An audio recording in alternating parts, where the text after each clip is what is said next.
One last step. Chapter 5. The sun had already picked up over the horizon, and he stood there, watching it break through the trees. It was a new day, and he could feel the urge rise within him at each touch of the sun like an itch that was too deep to scratch. For the first time, a hiker had gotten away, and it burned like a fire within him. She was dead, that much he knew, but he wanted to control it, have her beg for death. It was not how she was supposed to go, but he would make up for it. And tonight, he had decided, he would take another victim, and his body tingled with excitement. He could just picture it, the hikers just waking up, boiling water for their morning coffee, packing up their tent only to be laid out again at their next destination. They would probably be talking, laughing even, and looking forward to the hike ahead of them that day.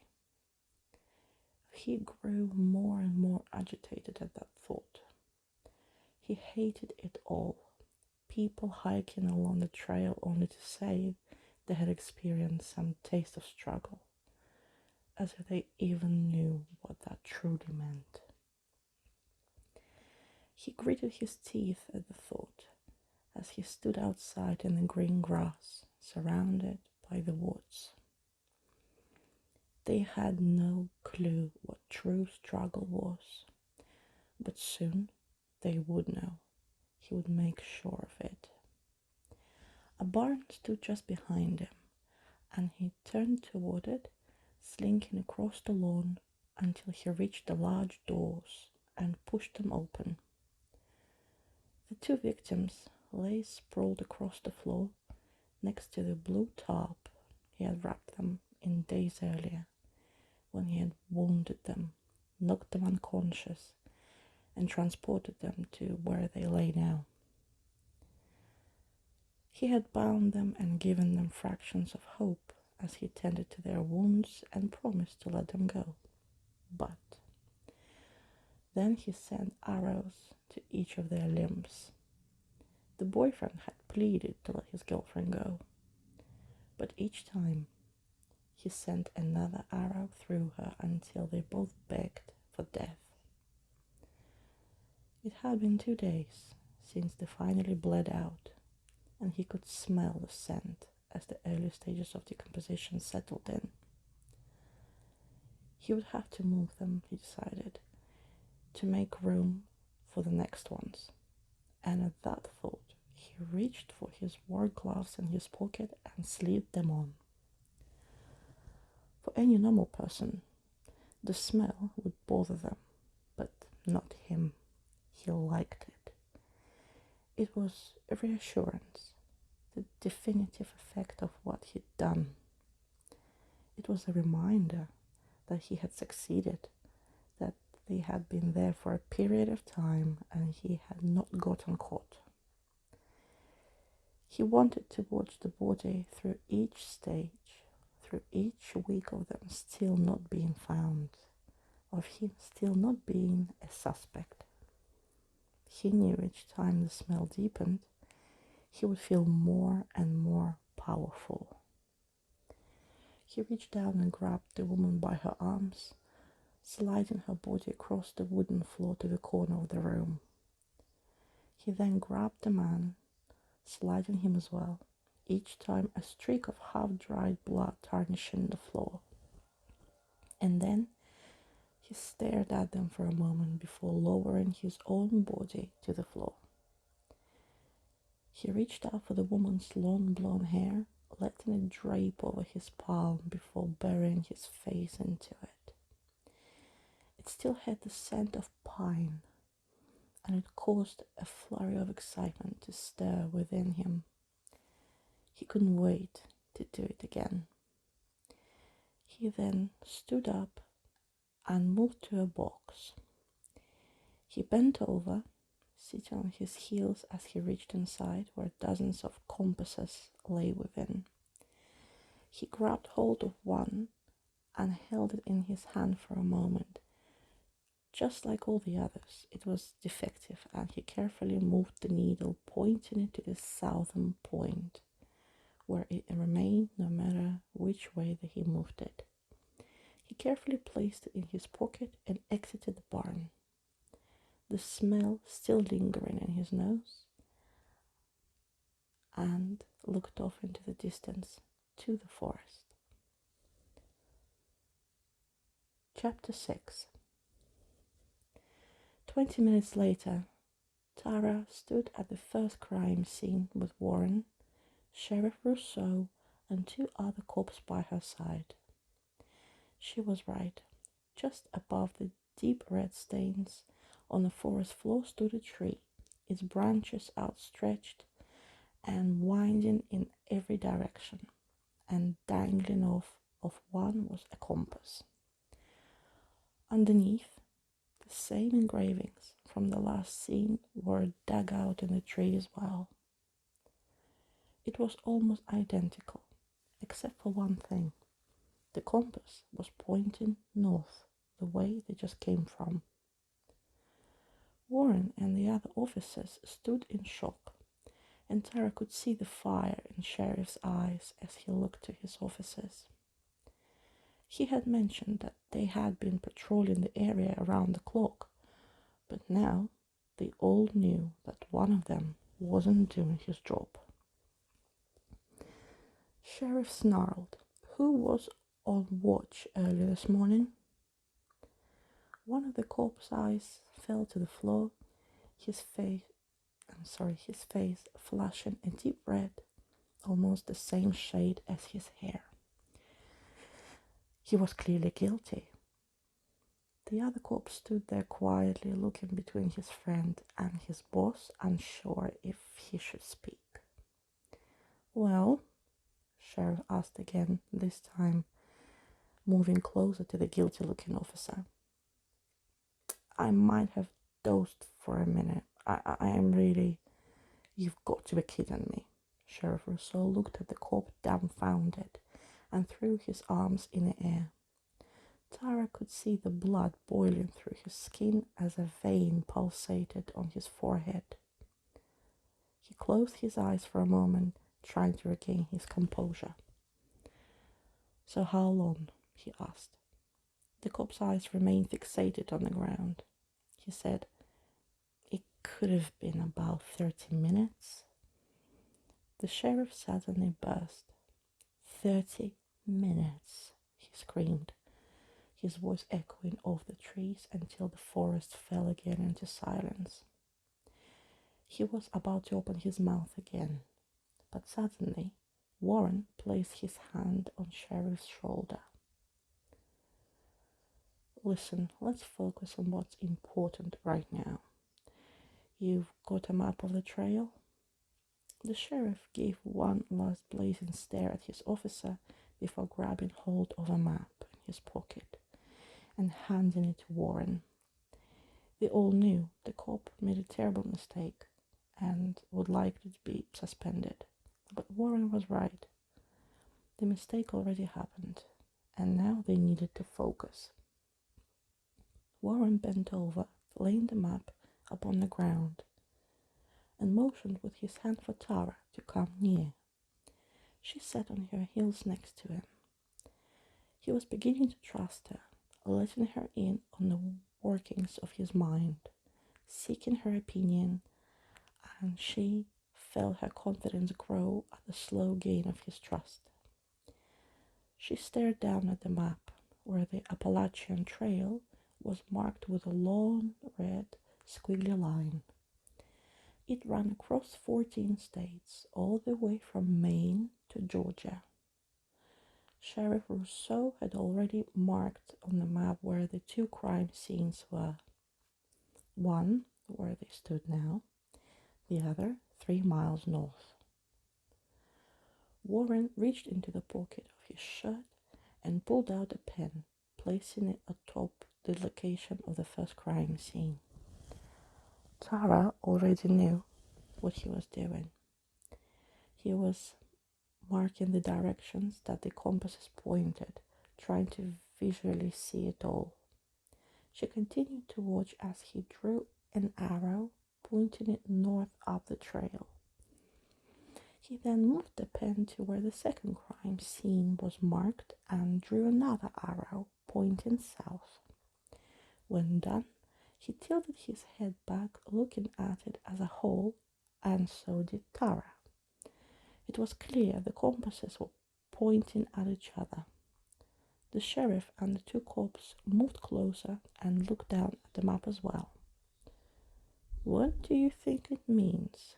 the sheriff uttered over their shoulders.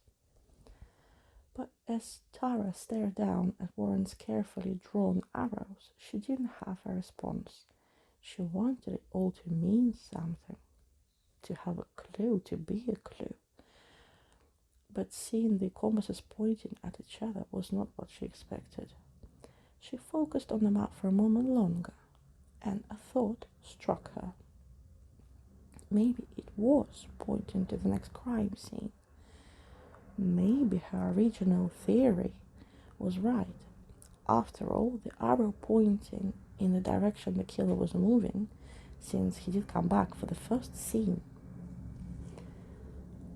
The trail did not run perfectly north to south. It ran in a somewhat diagonal line, northwest to southeast. But maybe the compasses showed which way he was bound, north or south. She tried to work out the details in her head. If she was right, then the compass placed at the first crime scene pointed to the second, and the one found there pointed not to the first crime scene, but past where they stood. "I suppose it still can be pointed to the next crime scene," Tara finally said out loud. Warren slowly nodded his head. His eyes still looked on the map. He said, "Oh, it's possible, but this could also be a distraction." It was a thought that Tara hadn't considered, and at the mention she realized they didn't yet have enough evidence to prove her theory. Warren's eyes moved up to the engravings in the tree, and Tara knew he was trying to make sense of those too. "Maybe the sun is a clue that he strikes at daybreak," Tara suggested, and Warren nodded. "They never leave" could mean they never leave the forest alive, he added. Suddenly the sheriff's phone rang. He picked it up quickly and spoke briefly before turning toward Tara and Warren. He said, "The victim's father just arrived." Tara knew he was referring to the victim found on the porch, since he had mentioned it earlier and he was coming. "He's at the station now, if you want to have a word with him."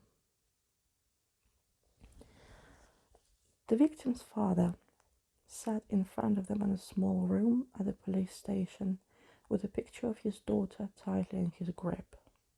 His hands were caked in car grease, and he wore a blue button-down with his name sewn into it. He was a mechanic of some sort and had clearly left in a hurry. Warren asked, "Does she have a boyfriend or any siblings she might have been in contact with?" It was the second time he had asked that question, but just like the last few times the man attempted to speak, no words could leave his throat, becoming trapped in a vibrato of emotion. This time he looked down at the picture in his hands and let the emotion overcome him. Tara knew he needed a moment. He needed to let the wound bleed. He was feeling its realness for the first time, and Tara knew firsthand how paralyzing that feeling was. When she lost her mom, she had gone through an array of emotions. As First she thought maybe it wasn't true, but then reality would hit her in waves, pulling her deep into a sea of unknown, and each time she would lose her breath. She watched him stare at the picture of his daughter, but his eyes were looking past it, deep into the depths of disbelief. He finally managed to say something. He said, "No, she just had me, no siblings, no boyfriend." He took a deep breath. "My wife died of cancer 10 years ago." He cupped the face on a picture with his hand and he let out a muffled cry. "My baby girl." He was completely broken, and in some way, it lifted a strange feeling within Tara. She couldn't tell if it was just deep empathy or the tug of a deep forgotten wound of her own. She finally got up, grabbing hold of a box of tissues and placing them in front of him. His gaze remained transfixed on his daughter on the picture, and she felt another painful tug as she pulled her chair closer and stroked his back for a moment. His body shook with pain. "We are going to find who did this," she said to him. The man nodded as his bottom lip quivered. Warren leaned forward, placing his elbows on the table and raising himself to try again. "Look, I know this isn't easy, but can you tell us when you spoke to her last time?" He said, "Yesterday morning." His voice cracked as he said those words, but the clarity of response caused both Tara and Warren to suddenly lean forward even more. "Did anything seem off to you? Did she mention anyone? Maybe someone she met on the trail?" Again, the man shook his head, and Warren's body relaxed again in disappointment. He said, "No, no one. And she always seemed happy when I spoke to her." "Did she ever mention a compass or engravings on a tree?" The man looked at Warren in confusion. "No." Warren sat back into his chair. "How often did you two speak?" Father replied, "We tried to every day. It depended if she had a cell phone service, but she checked in pretty regularly, sometimes just a text." Tara listened intently as she gained the impression that he and his daughter were close.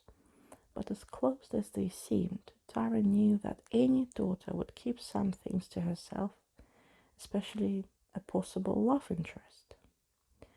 Tara finally asked, "Do you know if she stayed in any campsites?" She knew it would be the prime place to meet someone on such a solo adventure. Father said, "I was just keeping track of where she was on the trail. I'm not too sure what campsites she stayed at." Father shook his head again as he looked back to the picture, rubbing his thumb hard back and forth against the image, reminding Tara that his moment of composure could soon come to a close. "Do you know where she was when you spoke to her last?" He wiped a few tears off his cheek. "Yes, she mentioned she was leaving Hanover." His words sent a jolt through Tara's body, and she suddenly looked back at Warren, only to be met with the same question in his eyes. She asked, "Did she decide to head back home after Hanover?" Wondering if maybe she decided to head back up to Maine, which would explain the location of her body.